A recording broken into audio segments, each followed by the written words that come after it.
В эфире очередной выпуск специального расследования. Мы продолжаем цикл передач по следам проверок Контрольной палаты. Сегодня расскажем о результатах проверок финансово-хозяйственной деятельности Министерства сельского хозяйства. Контрольная палата выяснила, что в отсутствие утвержденной целевой программы ведомство выделяло значительные денежные средства на развитие сельского хозяйства. В результате многие профинансированные государством проекты так и остались на бумаге нереализованными. Причина в недобросовестных заявителях этих проектов, которые не смогли довести начатое до конца, или дело в ненадлежащем контроле за исполнением со стороны Минсельхоза. Каковы результаты проверок Контрольной палаты, материалы по которым направлены в Генеральную прокуратуру? Подробности чуть позже. И прежде чем мы приступим к главной теме нашей передачи, расскажу о том, как решился вопрос с магнитно-резонансным томографом, который уже долгое время стоял запечатанным в контейнере во дворе Гальской районной больницы. Напомню, что дорогостоящее оборудование было приобретено в 2017 году за 11 миллионов 700 тысяч рублей. В нашей первой передаче мы подробно рассказывали вам, что в 2016 году Министерство здравоохранения приобрело у частного медучреждения ООО «Совитар» различное медицинское оборудование на общую сумму 40 миллионов рублей. Среди них было и МРТ за 11 миллионов 700 тысяч рублей. В 2017 году составлен акт приема передачи. Продавец ООО «Лира» передал аппарат Минздраву. На момент проверки, проведенной контрольной палатой, оборудование не эксплуатировалось. Контейнер с МРТ был установлен во дворе ЦРБ в Сухуме. По словам инспекторов контрольной палаты, на их запрос документы о техническом состоянии оборудования никто не предоставил. В своем заключительном акте контрольная палата указала, что денежные средства в размере 11 миллионов 700 тысяч рублей были неэффективно использованы. В то время, когда Минздрав покупал у Совитара МРТ, министром здравоохранения Абхазии был Анзор Гуов. Тогда была назначена экспертная комиссия, в которую мы не входили. Это была оценочная служба официальная, которая была приглашена для оценки этого оборудования. Они оценили с учетом амортизационных отчислений всех дел, то есть в строгом соответствии с законодательством. С учетом амортизационных отчислений все было сделано. На тот момент этот акт лег в основу заседания Кабинета министров, которое решило, что это оборудование купить надо. Потом этот документ лег в основу заседания сессии парламента Республики Абхазия, которая выделила финансовые средства на покупки этого оборудования. Когда это было решено все так, то есть Минздрав на основании распоряжения Кабинета министров и парламента это оборудование оплатил, оно пришло, мы отдали республиканской больнице. По учету, то есть в строгом соответствии с наименованием и общей ценой мы это сделали, потому что есть структуры, которые это оценивали. Но в акте контрольной палаты указано, что вот даже МРТ не было документов сопроводительных о техническом состоянии аппаратуры. Все работало, и когда была инвентаризация, по-моему, в конце 2018 года, полностью все было в наличии. Почему не установлено? Я вам скажу, что я вот в 2017 году после операции на сердце подал в отставку. Было то, чтобы установить его в республиканской больнице, надо было построить просто помещение. Но финансовых средств не хватало, я думаю, что из-за этого только. С 2017 года МРТ в контейнере стоит во дворе Гальской ЦРБ. Главврач больницы Астамур Гамгия, который был назначен на эту должность в августе 2020 году, с первых же дней работы занялся вопросом МРТ, так как дорогостоящее оборудование находится на балансе больницы, а значит и ответственность лежит на нем. Создали тогда комиссию при администрации, члены которого запротоколировали существующее положение вещей. Почему аппарат, который был передан больнице, стоит и не эксплуатируется? То есть, вот. Этот вопрос, он со временем у начальства бы возник. Это один момент. Второй момент, почему я сразу спохватился, потому что здесь еще такой, как говорится, подводный камень мог быть из-за того, что если бы я бездействовал с первых дней моего назначения, потом могли бы просто сказать, что из-за того, что аппарат долгое время не эксплуатировался, стоял при ненадлежащих условиях и так далее, в связи с этим он пришел в негодность. То есть ответственность легла бы на вас? Да, то есть на предыдущем главвраче и на мне, так как это мне по наследству досталось. кавычках. Астамур Гамге пригласил инженера из Воронежа, который осмотрел МРТ и написал свое заключение, что аппарат снят с производства и недостающие детали к нему уже невозможно достать, так как их давно не выпускают. Копии этого документа были направлены в СГБ, в Министерство здравоохранения и в администрацию Гальского района. В осмотренном аппарате отсутствуют блоки управления, сбора данных, в связи с чем произвести оценку его работоспособности невозможно. Нарушены условия хранения основных частей, которые повлекли за собой невероятную порчу электронных и силовых компонентов блоков. Также отсутствует технический паспорт объекта, по крайней мере, он отсутствует у меня здесь. Принимая во внимание частичное отсутствие блоков управления, поврежденное состояние блоков в связи с нарушением условий хранения, отсутствие технической поддержки со стороны фирмы-производителя, повторюсь, так как данный аппарат снят с производства, монтаж и ввод в эксплуатацию аппарата МРТ в текущем состоянии не представляется возможным. Это было заключение эксперта. За свои услуги МРТ Воронеж, где он работает, выставил нам счет 100 тысяч рублей.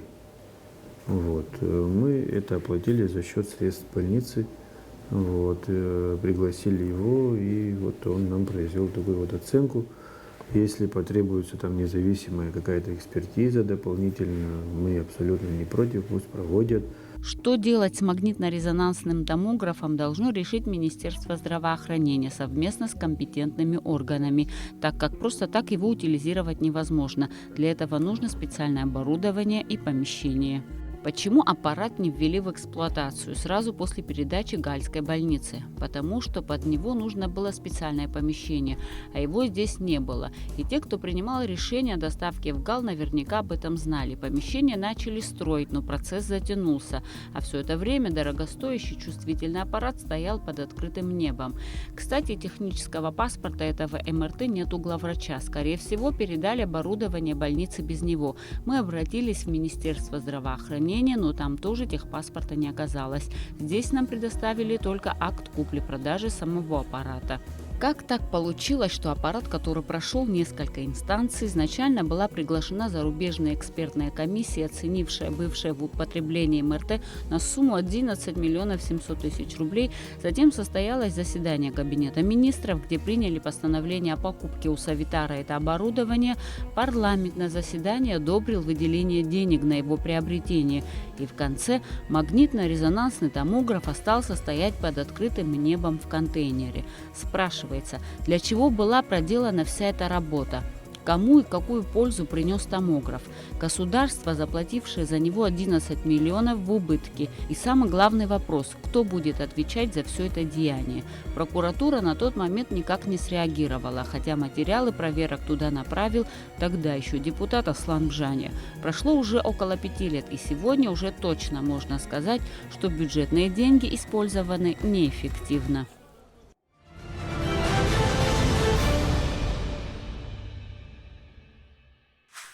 А теперь к главной теме – проверка деятельности Министерства сельского хозяйства. Согласно годовому плану, контрольная палата проверила финансово-хозяйственную деятельность Министерства сельского хозяйства на предмет эффективности и целевого использования выделенных бюджетных и полученных внебюджетных средств, а также контроля за исполнением государственной собственности, поступлением и использованием средств от распоряжения управления государственной собственностью. Период проверки 2015-16 и первое полугодие 2017 года. Всего Минсельхозом за этот период было выделено бюджетных средств на развитие сельского хозяйства 154 миллиона 455 тысяч рублей. Данные денежные средства выделялись безвозмездно как юридическим, так и физическим лицам на конкретные сельскохозяйственные цели с обязательной отчетностью о расходовании этих средств и выполненных работ. Кроме того, часть средств также выделялась в виде беспроцентных займов на возвратной основе. Так, например, по перечисленным бюджетным средствам МОП Лыхны на развитие чайной отрасли не были представлены акты выполненных работ в сумме 731 тысяча. По чайной фабрике МУП Кутол на развитие чайной отрасли не были представлены акты выполненных работ в сумме 8 миллионов рублей. По частной фирме ООО «Б2 Коннект» за разработку бизнес-плана строительства завода по переработке фруктов в сумме 273 тысячи в Министерстве сельского хозяйства отсутствует информация о целевом использовании указанных средств. По также частной фирме ООО «Империал Фарминг» на посадку саженцев орехов в сумме 700 тысяч рублей в Министерстве сельского хозяйства отсутствует информация о целевом использовании указанных средств. Кроме того, в ряде случаев вообще отсутствовали какие-либо договора об использовании средств. Так, например, между Министерством сельского хозяйства и ООО «Винный двор» не был заключен какой-либо договор об условиях использования выделенных средств в сумме 1 миллион рублей. Также между Министерством сельского хозяйства и индивидуальным предпринимателем Чукбар РР не был заключен вообще какой-либо договор об условиях использования выделенных средств в сумме 1 миллион рублей. В 2016 году Министерством сельского хозяйства была перечислена финансовая помощь МУП Анхара в сумме 5 миллионов 690 тысяч для завершения работ по вводу в эксплуатацию цеха по производству кукурузной муки. При этом какая-либо отчетность об использовании этих средств не была вообще представлена. В 2017 году Министерство сельского хозяйства приобрело оборудование для частной фирмы ООО СП «Аквафуд» в сумме 5 миллионов 340 тысяч, при этом не получив право государственной собственности на эквивалентную часть уставных капиталов указанной фирмы. То есть частная фирма как была 100% частной, так и осталась, без доли государства. Таким образом, по состоянию на 1 июля 2017 года в Министерстве сельского хозяйства образовалась дебиторская задолженность как физических, так и юридических лиц, получивших бюджетные денежные средства на развитие сельского хозяйства в сумме 157 миллионов 254 тысячи. Отдельно хотелось бы отметить, что в 2017 году до проверки контрольной палаты в самом Министерстве сельского хозяйства была создана комиссия для проведения проверки использования средств, предоставленных на развитие сельского хозяйства за 2016-2017 года, по итогам которой был составлен один общий отчет, из которого следует, что большинство получателей бюджетных средств на развитие сельского хозяйства не располагают документами, подтверждающими целевой расход вышеуказанных средств. Кроме того, в ряде случаев при визуальном осмотре были выявлены факты отсутствия вообще проведенных каких-либо сельскохозяйственных работ, а также вовсе отсутствие необходимого земельного участка у получателя средств. По итогам проверки контрольная палата составила акт, в котором указала, что Министерство сельского хозяйства в нарушении статьи 89 Закона Республики Абхазия об основах бюджетного устройства и бюджетного процесса незаконно предоставляло кредиты физическим и юридическим лицам. Также в отсутствии целевой программы конкретного перечня видов расходов на содержание сельского хозяйства, порядка предоставления субсидий и других видов государственной помощи, размеров субсидий на соответствующие виды расходов, форм справок, расчетов на получение финансовой помощи, порядка их заполнения и представления, перечня документов, подтверждающих фактически произведенные затраты, а также форм перечня получателей субсидий и других видов помощи, Министерство осуществляло бессистемную выдачу денежных средств. При выдаче денежных средств Минсельхоз не требовал у получателей заверенных в установленном порядке копий документов, подтверждающих расходы, связанные с поставкой товаров, выполнением работы и оказанием услуг, не осуществляла контроль за достоверностью документов, подтверждающих фактические объемы произведенных получателями денежных средств, соответствующих затрат и прочее. По результатам контрольных мероприятий были установлены основные виды нарушений, в том числе нарушение бюджетного законодательства на 166 миллионов 371,4 тысячи рублей, нарушение законодательства о налогах и сборах 181,1 тысячи рублей, нарушение законодательства о бухгалтерском учете 178 миллионов 5,2 тысячи рублей. Нарушение при распоряжении и управлении государственной собственностью 147 миллионов 391 тысяча рублей. Нецелевое использование бюджетных и внебюджетных средств 23 миллиона 958,1 тысяч рублей. Неэффективное использование бюджетных и внебюджетных средств 317 миллионов 402,1 тысяч рублей. Вот такие результаты за проверяемый период деятельности. Это за 2,5 года. Материалы контрольной проверки были направлены в Генеральную прокуратуру, парламент и президенту. Объектов, в котором были выделены денежные средства в рамках поддержания сельского хозяйства, много. Естественно, мы физически не смогли бы побывать на каждом, чтобы убедиться, ведется ли какая-то работа на местах и эффективно ли потрачены бюджетные деньги. Но мы посетили некоторые из них. Итак, село Реков. В 2016 году Министерство сельского хозяйства перечислило бюджетные средства РУП «Абхазфрукт» в сумме 2 миллиона 425 тысяч рублей на ремонтно-восстановительные работы скважины в селе. И, как было отмечено в акте контрольной палаты, скважина так и не была введена в эксплуатацию. Также УП «Изыскатель» было перечислено 486 тысяч рублей на изыскательные работы. При этом в материалах изысканий, приложенных к акту приема передачи, заказчиком указан ООО «Тепличный комбинат Майский», который не функционировал и нигде не зарегистрирован, то есть фактически не существовал. Всего бюджетных денег на это предприятие было выделено 2 миллиона 900 тысяч рублей. Глава села Геннадий Лагвилава сразу и не вспомнил, о какой скважине идет речь. Так как здесь он работает недавно, пришлось обратиться за помощью к бывшему руководителю администрации. А в тепличная. Основной человека было оформлено, вот транда. Там вчера я узнавал, он какое-то вообще отношение не имею с документом организации. Я сам искал, в конце не смог найти. Подставное лицо? Да. Потом вот «Абхазфрукт» еще. Перечислили бюджетные средства РУП «Абхазфрукт» в сумме 2,5 миллиона рублей. Вот этот тепличный комбинат. Вот они пишут вот здесь, что который на данный момент не функционирует и нигде не зарегистрирован. То есть фактически не существует. Не существовало, она вообще документы Вачимчев даже взял вот это все аннулировал. На каком основании тогда перечислили деньги? Что? Помнишь, когда там скважина, а с горячей водой начал? А мне централь небо заставили. Он тогда они там оформили техничный хандазов. وبرياسي زيارة مايس بربلا شو أبرا كفرقت كي تحر تقوب أنا جو روس دارجان أنا سبونسر أنا بس كانوا بريماننت وزينة جو بس كانوا دي كيف بتنجلوا وز دشمنات هذا جلوبال.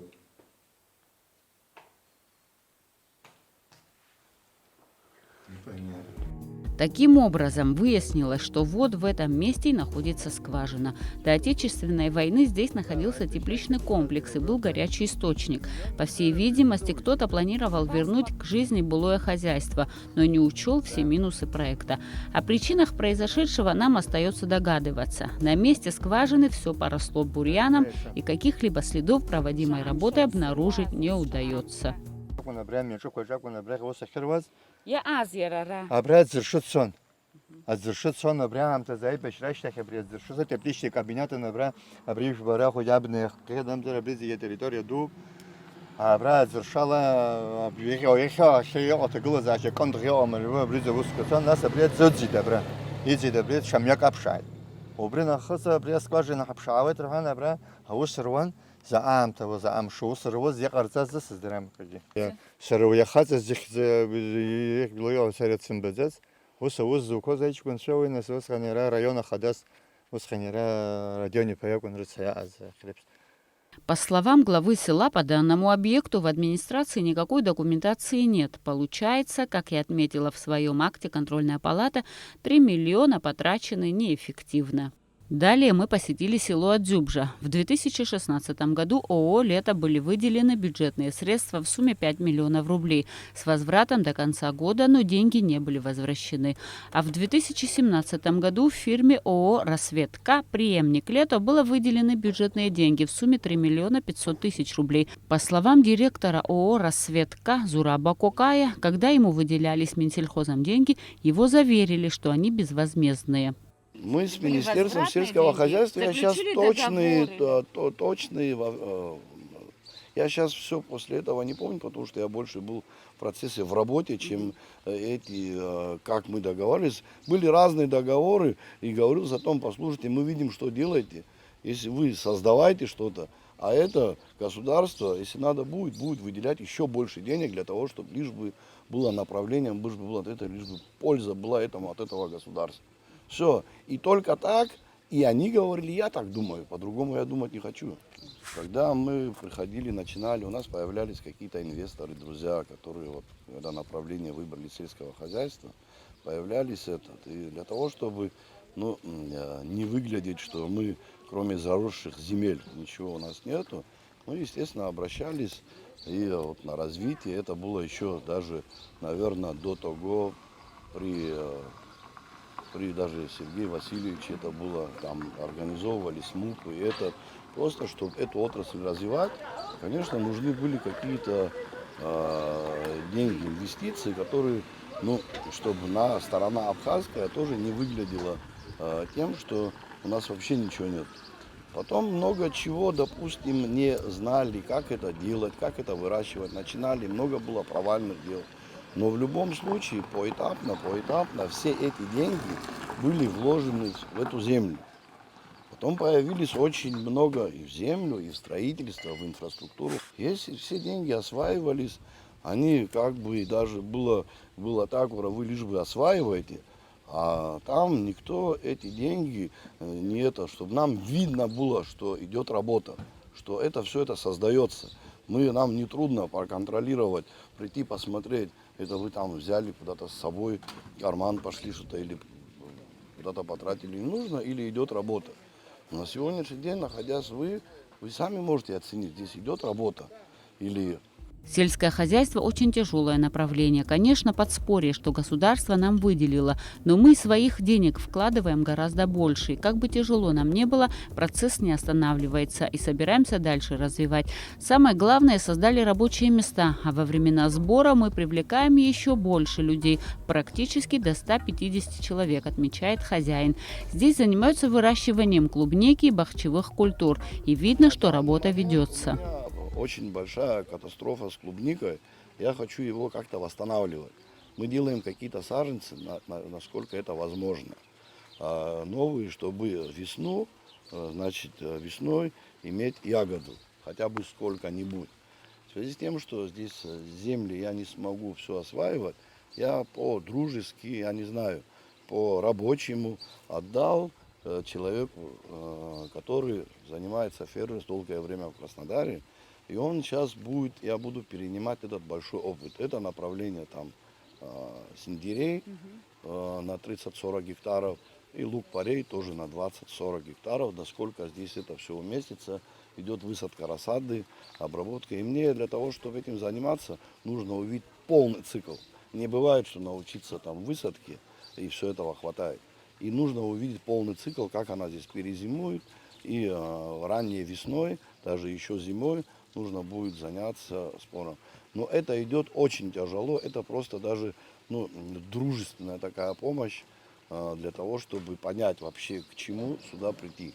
Для чего, что можно в Абхазии делать эффективнее, наверное, самый главный момент, который сегодня нужно обучать. Замечание контрольной палаты о форме выдачи денежных средств данному объекту, скорее всего, относится к Министерству сельского хозяйства в части оформления документов.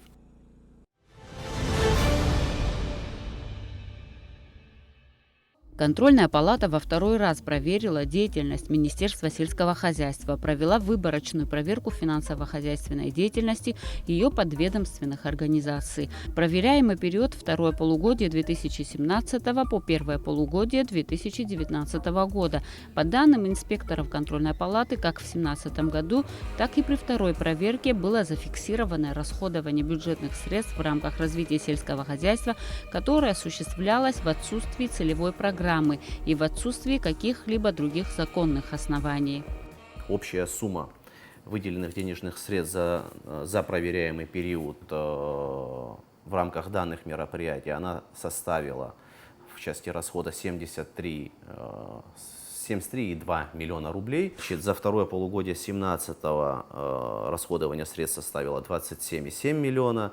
За 2018 год 21,8 миллионов и первое полугодие 2019 года 23,7 миллиона. Ведь общая сумма незаконно освоенных бюджетных средств в связи с отсутствием, как уже ранее сказано, было целевой программы нормативно-правовых актов, она составила более 70 миллионов рублей, в чем мы усмотрели нецелевое использование бюджетных средств. Значит, при этом следует отметить то, что в ходе контрольного мероприятия нами фиксировался тот факт, что проект целевой программы в Министерстве сельского хозяйства был разработан и несколько раз направлялся для рассмотрения в аппарат Кабинета министров. Однако на момент проведения контрольного мероприятия он так утвержден и не был. Что хочется еще отметить, мы все равно в рамках проверки смотрели непосредственно, как люди уже расходовали данные денежные средства. Из них, из тех объектов, на которые было выделено, значит, мы отметили отдельно, да, из этих 70 миллионов, больше 13 миллионов рублей уже фиксировали так же, как нецелевое использование средств в связи с тем, что отсутствовали какие-либо оправдательные документы. И Министерством сельского хозяйства они представлены не были. Вот 13 миллионов, больше 13 миллионов – это вот отсутствие каких-либо вообще оснований для расходования средств. Инспекторы в отчете отмечают, что в рамках развития сельского хозяйства выделялись деньги на приобретение ядохимикатов. Из их замечаний следует, что в республике отсутствует нормативно-правовая база, регулирующая использование ядохимикатов. Минсельхоз является лицензирующим органом в этом вопросе, но в соответствии с законом о защите растений должен быть обозначен специально уполномоченный орган в госуправлении в области защиты растений. Он не был определен Кабинетом министров, то есть нет четкого определения того, кто должен заниматься приобретением ядохимикатов и их распределением, как нет и законодательного органа. Значит, в рамках программы было приобретено ядохимикатов за проверяемый период на 15,7 миллионов рублей. Значит, отчеты об использовании данных ядохимикатов министерством нам представлены не были. В части 15,7 миллионов рублей, да, вот, которые по приобретению ядохимикатов, мы их не усматривали как нецелевое. Оно было определено как неэффективное. Приобреталось потому, что оно через ООО «Альпика Агро». Вот. Но вот определить необходимость приобретения и на каком основании они выдавались той или иной организации, либо тому или иному району, а то и физлицам, то есть вот четкого понимания его нет. Ну, следует еще отметить тот факт, что в рамках деятельности Министерства сельского хозяйства основополагающим документом сегодня является его положение. И нет четко регламентированных законов, вот, регулирующих вообще сельское хозяйство. Что, кстати говоря, также осложняет какие-то моменты и выводы, да, в части вот, определения того, что, как оно должно быть, какой должен быть порядок и как вообще действовать министерству. только положение. Расход денежных средств в рамках развития сельского хозяйства за проверяемый период составил более 70 миллионов рублей. В ходе контрольного мероприятия были проведены выборочные выездные проверки по получателям бюджетных средств. И почти везде есть различного рода нарушения.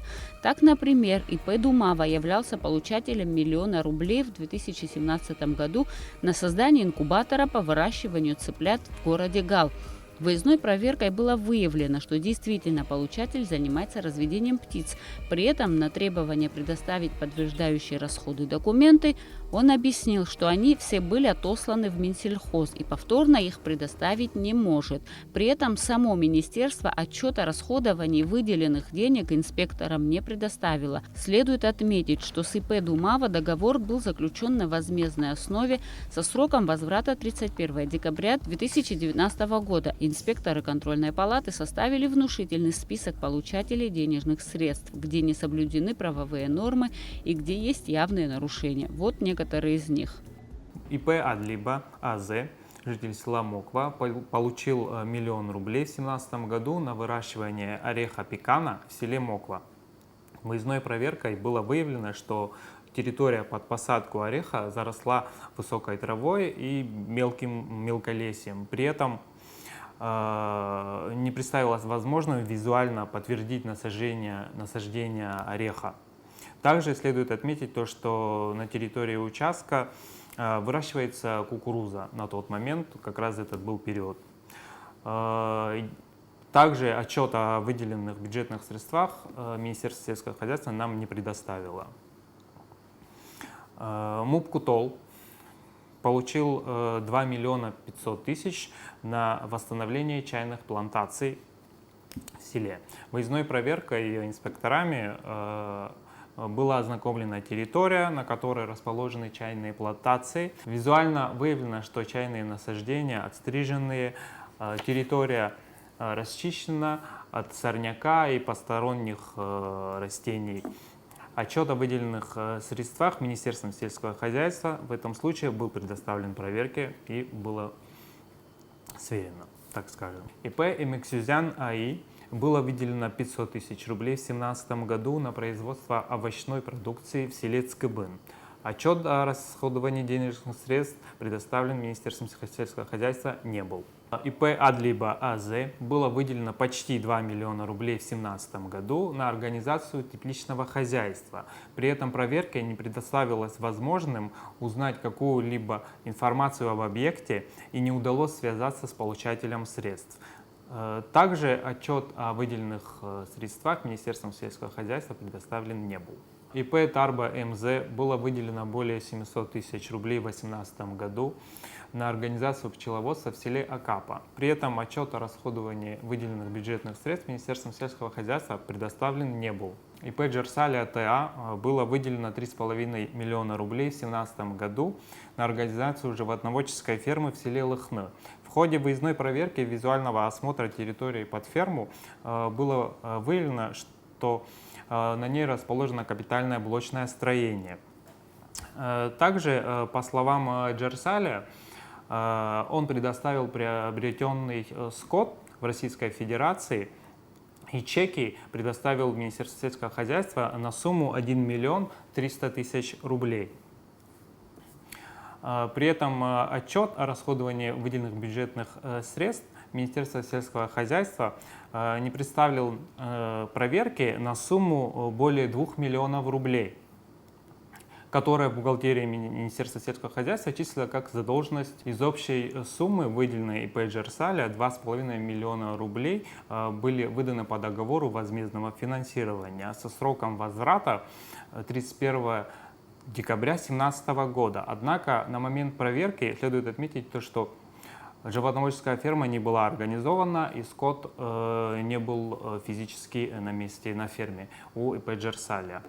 ИП Аджба АМ выделено 600 тысяч рублей в 2017 году на организацию фермерского хозяйства в селе Ачандара. Выездной проверкой визуального осмотра территории хозяйства было выявлено, что ИП Аджба Был закуплен крупный рогатый скот в количестве 35 голов у местного населения, а также был построен амбар и закуплен корм, сено для крупного рогатого скота.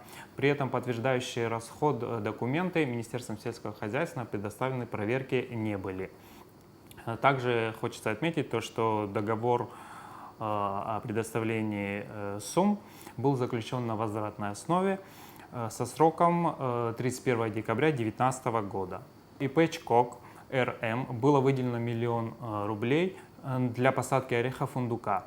При этом отчета о расходовании бюджетных средств Министерством сельского хозяйства предоставлено не было. ИП Чамагуа БИ было выделено 800 тысяч рублей в 2017 году в качестве финансовой помощи на строительство винного цеха.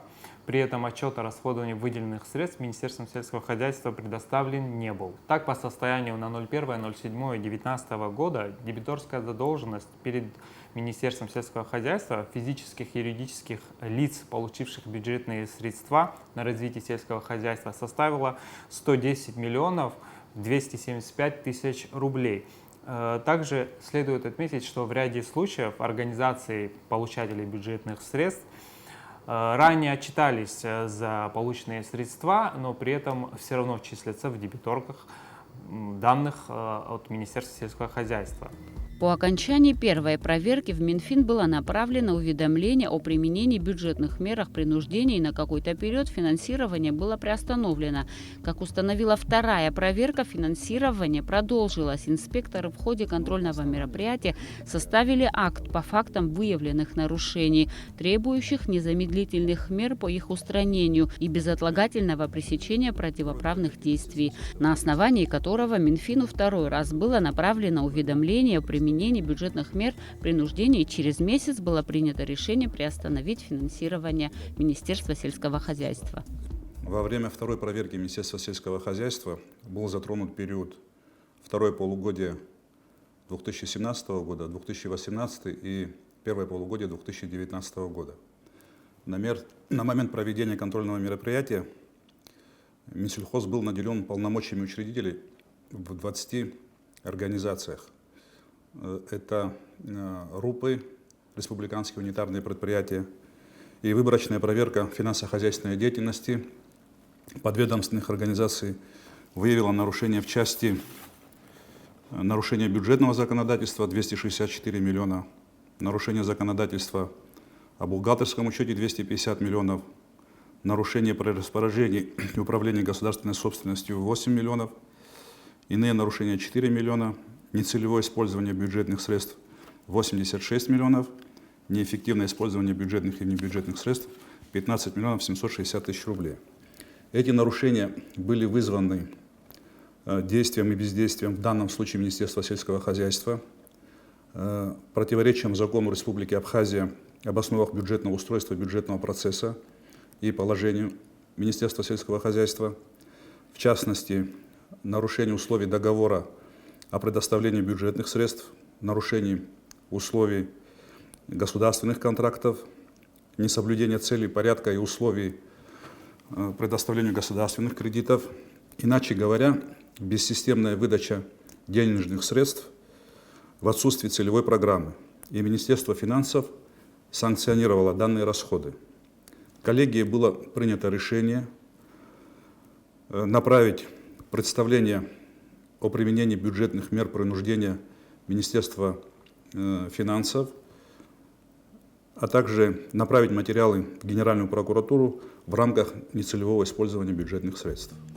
Из огромного списка получателей бюджетных средств, составленного инспекторами контрольной палаты, мы побывали на одном из них в Гумисте. ИП Асланцев в 2018 году выделено было 5 миллионов 900 тысяч рублей на организацию тепличного хозяйства. На момент выездной проверки, как написано в акте контрольной палаты, установлено, что участок огражден, но заросший. На территории собраны и возведены каркасы для теплиц, построено блочное строение, подведена вода из скважины. окон, выкопан ров вдоль забора.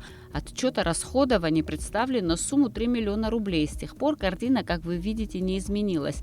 Самого хозяина нам разыскать не удалось, так как его данных в Минсельхозе нам не предоставили, и потому не смогли выяснить непосредственно у него, почему не завершил работы и не запустил тепличный комплекс. За ИП Асланзе до сих пор числится задолженность в Минсельхозе на общую сумму 2 миллиона 954 тысячи рублей. Мы связались со всеми экс-министрами Минсельхоза за проверяемый период, но все отказались что-либо комментировать. В Министерстве сельского хозяйства, конечно же, осведомлены о выводах контрольной палаты. По словам сотрудников, даже проводили определенную работу по исправлению и недопущению впредь подобных ошибок. По словам агронома Теваза Ачба, который работает здесь с 2016 года, в 2017 году была разработана целевая программа, и в 2018 году она была представлена Кабмину, но ее не одобрили.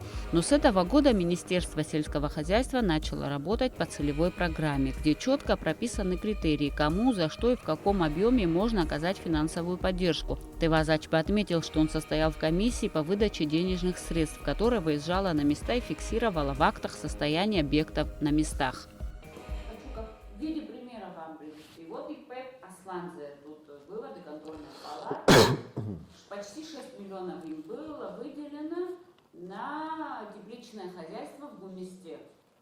Работа не ведется и денег нету. Как вы собираетесь, вот в данном случае, как вы собираетесь реагировать? Конкретно по ИП Асланзе я ничего не могу сказать. В соответствии с приказом министра сельского хозяйства мы выезжаем и проверяем конкретно за определенный срок определенные виды работ. Полностью у каждого получателя. Такую работу министерство провело в 2017 году. То есть мы на основании приказа министра сельского хозяйства, тогда был Тарбадаур Нурьевич, то есть по всем 16-17 год объекты, которые получили финансовую помощь, нашей комиссией были осмотрены. По каждому объекту мы составляли акты вот в такой форме. Они у нас, значит, составлены. Что было сделано, как было сделано, кто представил документацию первичной отчетности, у кого ее не было. Ситуации там, честно говоря, бывали и нестандартные, тоже в смысле того, что люди сталкивались с большими рисками. С нашей стороны тоже, наверное, присутствует вина в том, что сельское хозяйство это в отдельных случаях. Сельское хозяйство это сезонные виды работ. Если заявитель подает заявку на проведение весенне-полевых работ, а мы ему средства предоставляем в августе месяце, то, соответственно, у него тоже результат, ему будет, определенного результата ему будет тяжело добиться. Я не говорю неэффективное. Здесь 317 миллионов использования бюджетных средств. Нецелевое использование бюджетных и внебюджетных средств 23 миллиона. 17, 18, 19 год нецелевое использование 86 миллионов. Я немножко с вашими суммами не соглашусь. Это не мои суммы, это суммы контрольной палаты. Это суммы контрольной палаты, которые, скорее всего, предусматривают весь бюджет Министерства сельского хозяйства. Конкретно по непосредственно поддержке тех или иных лиц, фермеров, производителей сельскохозяйственной продукции, суммы были выданы значительно меньше. Вот с 2015 года, это все выписки с баланса, по 2018 год было 55 миллионов рублей выделено. Вот конкретные фамилии, имена, сколько, на что и, соответственно, акты о том, что мы проехали и то, что мы увидели. Из этого тоже могу сказать, что 50% реализовано не было. Связано как бы с разными причинами, в том числе и объективными тоже.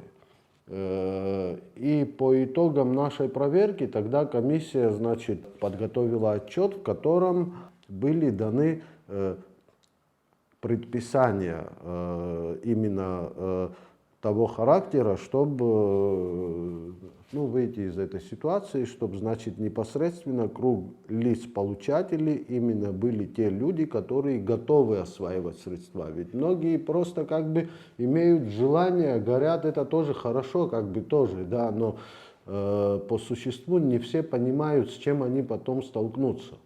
Они как бы начинают какое-то производственный процесс и начинают сталкиваться с одной проблемой, с другой проблемой, с третьей проблемой. Им приходится свои средства как-то выискивать, вкладывать. И у многих и руки опускаются. Сколько сейчас бюджет сельского хозяйства на сегодняшний день составляет? Нет, 100 миллионов рублей. Это тоже ничего для сельского хозяйства. Как минимум нужен миллиард, как минимум. Чтобы построить одну нормальную ферму, среднюю, более или менее, необходимо миллионов 35-40. Неэффективное использование 317 миллионов. Здесь сколько ферм можно было построить? Смотря что рассматривает контрольная палата. Конечно, главный агроном не должен нести всю ответственность за бессистемную выдачу денег, отсутствие целевой программы, неэффективного и нецелевого использования бюджетных средств и прочих нарушений, которые были обнаружены инспекторами контрольной палаты. Материалы данной проверки были направлены в Генеральную прокуратуру. На наш запрос прокуратура прислала письменное уведомление, в котором говорится: Генеральной прокуратурой Республики Абхазия по результатам проверки в действиях должностных лиц Министерства сельского хозяйства Республики Абхазия, а также подведомственных министерству организаций были выявлены нарушения бюджетного, налогового, гражданского и иного законодательства Республики Абхазия. В связи с чем, руководствуясь статьей 22 Закона Республики Абхазия о прокуратуре Республики Абхазия, в Министерство сельского хозяйства внесено представление с требованием принять меры по устранению выявленных нарушений и недопущению их впредь. В том числе Министерству сельского хозяйства принять меры по разработке государственной целевой программы, направленной на развитие сельского хозяйства и ее утверждению Кабинетом министров. Осуществлять контроль на постоянной основе за целевым использованием бюджетных средств и материальных ресурсов, выделяемых на поддержку и развитие отраслей сельского хозяйства. Принять меры к возврату дебиторской задолженности перед Минсельхозом физических и юридических лиц, получивших бюджетные денежные средства на развитие сельского хозяйства. Принять меры в соответствии с постановлением Кабинета министров о порядке оформления разграничения государственной собственности и формирования реестра собственности по внесению в реестр государственной собственности Республики Абхазия объектов недвижимого имущества, числящихся на балансе подведомственных организаций. Осуществлять должный контроль за исполнением по назначению и сохранностью переданного в хозяйственное ведение унитарным предприятиям государственного имущества, а также контроль за списанием подведомственными организациями государственного имущества. Осуществить контроль за РУП МТС районов в части возврата состоящих на балансе РУП МТС специальной техники и оборудования, неправомерно находящихся у физических лиц. РУП МТС районов принять меры по возврату специальной техники и оборудования, числящихся на балансе предприятий, неправомерно находящихся у физических лиц. Вот такое вот уведомление мы получили от Генеральной прокуратуры. Организация работы такого важного направления для республики, как сельское хозяйство, как и любого другого, требует высокого профессионализма, умения и, конечно же, наличия специальной программы действий на несколько лет вперед. Ведь успех сельскохозяйственных проектов зависит от многих факторов – погодных условий, рынка сбыта, появления вредителей и так далее. Поэтому необходим тщательный отбор проектов, которые претендуют на субсидирование, а впоследствии жесткий контроль со стороны государства. Во всем всем мире сельское хозяйство дотационное, на его развитие выделяют огромные средства. Конечно, 100 миллионов рублей недостаточно на развитие сельского хозяйства. А если предположить, что на эту отрасль выделили 1 миллиард рублей, смогли бы мы смело сказать, что потратим их эффективно, и сельское хозяйство выйдет на новый уровень. Или же опять у нас на руках окажется длинный список должников и нарушений со стороны ведомства. Вы смотрели передачу «Специальное расследование». Любой желающий может ознакомиться с материалами проверок контрольной палаты на их официальном сайте. Вся информация находится в открытом доступе. До новых встреч!